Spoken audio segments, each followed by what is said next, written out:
Well, I think that, I think the guys, after facing him in Denver, I think we had a pretty good idea what to expect. So I think that was, a big thing for the guys to have some point of reference with Weave.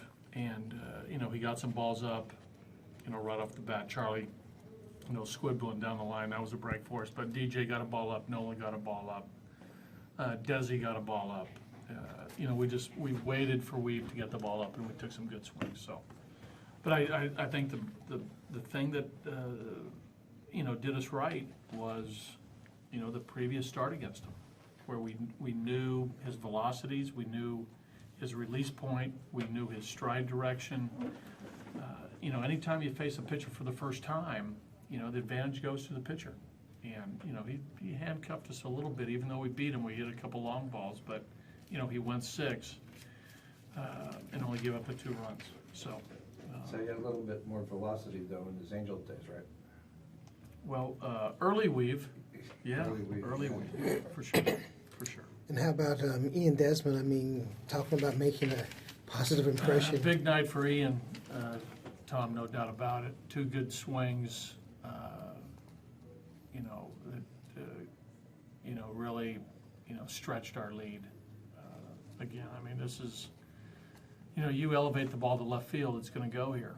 It's short to left. It's very doable to get the ball to left field, and both those balls were crushed. I mean, both line drives. So good swings by Ian. It's great to see. He had a good night. He missed a not insignificant amount of time. You really threw him right back in pretty quickly. Did you see something in him that you knew that he was No, I think that, talking to him, and, every player's different. But, this guy, has a great deal of self-confidence in what he can do. And, he felt that he didn't need, rehab games, all that stuff. He said to me, he said, buddy, why would you want me to play in a minor league game when I can play in a big league game? And it made sense, right? Yeah.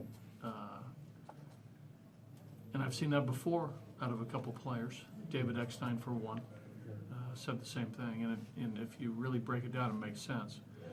But his hand was healthy. The bone had healed. He had gotten enough volume to play. We felt, the ground balls, batting practice, balls off the bat in left field, balls off the bat at first base. Time in the cage, he was ready. So we pulled the trigger, and we're going to throw him out there. You know why? He's a good baseball player. Good answer. And how about Antonio Senzatella? I mean, he didn't have to dominate this game necessarily because you gave him a lot of runs, but he hung just in stayed there. in there. They stretched him a little bit there in the 5th. Yeah. We to the point where we had to get a reliever up, in a pretty wide margin. But, he made some pitches there to, get some pop flies there at the end to get out of the inning. But, again, I think it was fastball command, good located fastball, a couple good changeups in the mix there, sliders. He threw fine. I mean,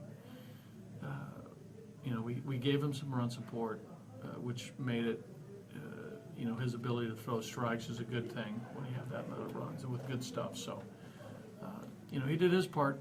He did his part. And how about a little bit of a breakout throughout the offense with Charlie, DJ, after some games, as we talked about, with a lot of strikeouts? Well, that was good to see. We had Charlie got 2 knocks, DJ got a couple, Garneau got a couple. I think everybody in the lineup got a hit, right? I think Lexi got a knock, Parra got a knock.